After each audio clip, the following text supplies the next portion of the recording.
దేశాన్ని కట్టిపడేసిన దృశ్య కావ్యము రామాయణం సీరియల్ అనమాట. Ramayan TV serial. ఆదివారం ఉదయం అప్పట్లో కేవలం ఒక సెలవుదినం మాత్రమే కాదు, వీధుల్లో నిర్మానుషంగా మారి దేశమంతా ఒక నిశ్శబ్దం మునిగిపోయే సమయం అనమాట. అప్పట్లో మా చిన్నప్పుడు సరిగ్గా ఉదయం 9:30 గంటలకు ప్రజల పనులన్నీ పక్కన పెట్టి టీవీల ముందు చేరేవారు. ఎందుకంటే దేశవ్యాప్తంగా ఈ స్తబ్దతకు కారణం రామాయణం సీరియల్ రావడమే. ఇందుకు కారణం రామాయణ సాగు సృష్టించిన రామాయణ టీవీ సీరియల్ అన్నమాట. దేశవ్యాప్తంగా అప్పట్లోని ఆదివారం ఉదయం సరిగ్గా 9:30 గంటలకు ప్రసారం అయ్యేది. 1987 జనవరి 25న ప్రారంభమైన ఈ ధారావాహిక కేవలం ఒక వినోద కార్యక్రమంగా కాకుండా భారతీయ సాంస్కృతిక చరిత్రలో ఒక అపూర్వ ఘట్టంగా నిలిచిపోయింది రామాయణ సీరియల్. 1987 జనవరి 25న రామాయణ సీరియల్ ప్రారంభమైందన్నమాట. ఇది భారతదేశంలోని ప్రజలందరూ తమ పనులను చక్కన పెట్టి దృశ్యకావ్యం చూశారనమాట. ప్రస్తుతం దృశ్యకావ్యం 40 సంవత్సరాలు పూర్తి చేసుకుందనమాట. గత 4 దశాబ్దాల్లో మీడియా స్వరూపం పూర్తిగా మారిపోయింది. చేతిలో మొబైల్, ఓటీటీలు, వందల ఛానల్ అందుబాటులోకి వచ్చాయి. అయినా రామాయణ సాధించిన ఐక్యత, అది నేర్పిన విలువలు నేటికి ప్రత్యేకమే. భారతీయ జీవన అంతలా ప్రభావితం చేసిన మరో కార్యక్రమం లేదంటే అసూక్తి కాదేమో. రామాయణ సీరియల్ భారతీయ జీవన విధానం ఒకలాగా ప్రభావితం చేసింది. దూరదర్శన్ వేదిక తొలిసారి ఓ మహాకావ్యాన్ని ధారావాహిగా మలిచిన ఘనత రామాయణ సాగర్ దక్కుతుంది. సుమారు 300 మంది నటీనటులతో సాగర్ ఈ దృశ్య కావ్యాన్ని తెరకెక్కించారు.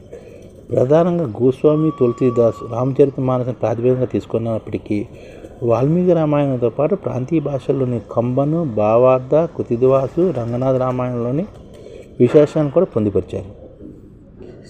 సీనియర్ నటుడు అశోక్ కుమార్ వ్యాఖ్యానం ఈ సీరియల్కు జాతీయ సమగ్ర చవనంగా గౌరవాన్ని తెచ్చిపెట్టింది.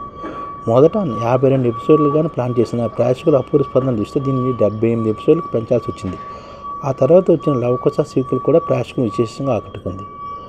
వ్యాపార పరంగా రామాయణ్ సరికొత్త చరిత్ర సృష్టించింది అనమాట. అప్పట్లో ప్రధాని పొందిన బునియాద్, చిత్రహార్ వంటి కార్యక్రమాలు వెనకనెట్టి ప్రకటన ఆదాయంలో అగ్రస్థానం చేరుకుంది రామాయణ సీరియల్. చిత్రహార్ కార్యక్రమాన్ని కూడాను, బునియాద్ కార్యక్రమాన్ని కూడా పక్కన పెట్టి ప్రదర్శన చేయమంటారు. ఒక్కో ఎపిసోడ్కి 15గా ఉన్న ప్రకటన కొద్ది నెలల్లో 40కి పెరిగాయి. అప్పట్లోనే ఒక ఎపిసోడ్కి 15 ప్రకటనలు వచ్చేవి, కానీ కొద్ది నెలల్లోనే 40 ప్రకటనలు పెరిగాయన్నమాట. దూరదర్శన్ ఆదాయంలో 8వ వంతు ఒక సీరియల్ నుంచి వచ్చేది అనమాట. అంటే దూరదర్శన్కి వచ్చిన మొత్తం ఆదాయంలోనే 8వ వంతు ఈ ఒక్క సీరియల్ నుంచి వచ్చేది అంటే అర్థం చేసుకోవాలి. అప్పట్లో 10 సెకండ్ల ప్రకటన కోసం 40,000 చెల్లించేందుకు 130 సంవత్సరాలు క్యూ కట్టేవి. అప్పట్లోనే 10 సెకండ్ల ప్రకటన కోసం 40,000 చెల్లించేందుకు 130 సంవత్సరాలు ప్రకటన క్యూ కట్టేవన్నమాట. వారానికి సుమారు 28 లక్షల నుంచి 30 లక్షల వరకు ఆదాయం ఆర్జించి పెట్టిన సీరియల్ రామాయణ సీరియల్ అనమాట. అప్పట్లోనే వారానికి సుమారు 30 లక్షల వరకు ఆదాయాన్ని ఆర్జించి పెట్టేది అనమాట. అప్పట్లో దూరదర్శన్ వీక్షకుల సంఖ్య 6 నుంచి 8 కోట్ల మధ్యగా ఉండగా రామాయణంలో కీలక ఎపిసోడ్ సుమారు 10 కోట్ల మంది చూసేవారు. అంటే అప్పట్లోనే దూరదర్శన్లో 6 నుంచి 8 కోట్ల మంది ఉండేవారు వీక్షకులు, కానీ 10 కోట్ల మంది చూసేవారు. ఎందుకంటే పక్కింటికి వెళ్ళి చూసారనమాట. ఇది అప్పటి దేశ జనాభాలో దాదాపుగా 10%. ఈ సీరియల్ ప్రసార సమయంలో వీధులు కర్ఫ్యూని తలపించేవి. జనాలు అపాయింట్మెంట్లు రద్దు చేసుకునేవారు అనమాట. ఫ్యాక్టరీలో కార్మికులు దొరకని పరిస్థితి కూడా ఉండేది. సినిమా హాల్లో ఉదయం షోలు రద్దు అయ్యేవి. గ్రామాల్లో 1-2 టీవీలు మాత్రమే ఉన్న రోజుల్లో జనం కమ్యూనిటీ హాల్ వద్ద సామూహికంగా కూర్చొని రామాయణం వీక్షించేవారు. చాలా ఏళ్లలో రామాయణ వీక్షణ ఒక మతపరమైన ఆచారంగా మారేది. టీవీ సెట్ను శుభ్రం చేసి, పూలమాలలు వేసి, పసుపు కుంకులతో అలంకరించి, ధూపదీపాలతో పూజలు చేసేవారు. శంఖం ఊది మరి సీరియల్ ప్రారంభించేవారు అన్నమాట. 1980 జూలై 30 ప్రసారమైన చివరి ఎపిసోడ్ రోజున ప్రజలు దీపాలు వెలిగించి ముందస్తు దీపావళిలా పండుగ చేసుకున్నారు. ఇందులో రాముడు, సీత పాత్రలు పోషించిన అరుణ్ గోవిలు, దీపికా చికిలియాలను ప్రజలు నిజమైన దైవస్వరూపంగా కొలిచేవారు. రామాయణ విజయంతో భారతీయ బుల్లితెరపై పురాణ గాథల పరంపర మొదలైంది. మహాభారత్, శ్రీకృష్ణ, విష్ణు పురాణం వంటి ఎన్నో సీరియళ్లకు ఇది మార్గదర్శకంగా నిలిచింది. కరోనా లాక్డౌన్ సమయంలో ప్రజలు భయాందోళన ఉన్నప్పుడు దూరదర్శన్ మళ్ళీ ఈ టీవీ సీరియల్ ప్రసారం ప్రారంభించింది. ఈ అనిశ్చిత సమయంలో రామాయణ ప్రజలు గొప్ప మానసిక ధైర్యాన్ని కూడా ఇచ్చింది. భారతీయ సంస్కృతి ఆత్మకు రామాయణం ఒక ప్రతిబింబం అన్నమాట. తులసీదాస్ చెప్పిన రాముడు అనంతుడు, ఆయన కథ కూడా అపారమైంది. నిన్నటి కథగా కాకుండా నేటి తరం జీవన విలువ మార్గదర్శిగా దృశ్య కావ్యాన్ని మనం చూడాలన్నమాట. రామాయణ దృశ్య కావ్యాన్ని అప్పట్లోనే ఇది 30 లక్షలు వచ్చేది వారానికి.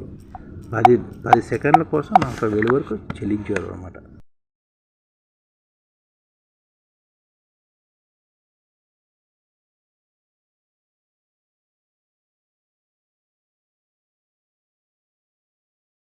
ఈ ఛానల్ ముఖ్య ఉద్దేశం ఏంటంటే మన తెలుగు రాష్ట్రాల్లో 1 కోటి మందికి సంఘటిత రంగాల్లో ఏ విధంగా ఉద్యోగాలు ఇవ్వవచ్చు, కనీస నెల జీతం 30,000 వరకు ఏ విధంగా ఇవ్వవచ్చు, ఏ విధంగా చేస్తే ఉద్యోగాలు సృష్టించబడతాయో వివరిస్తూ ఈ ఛానల్లో వీడియోలు వస్తాయి.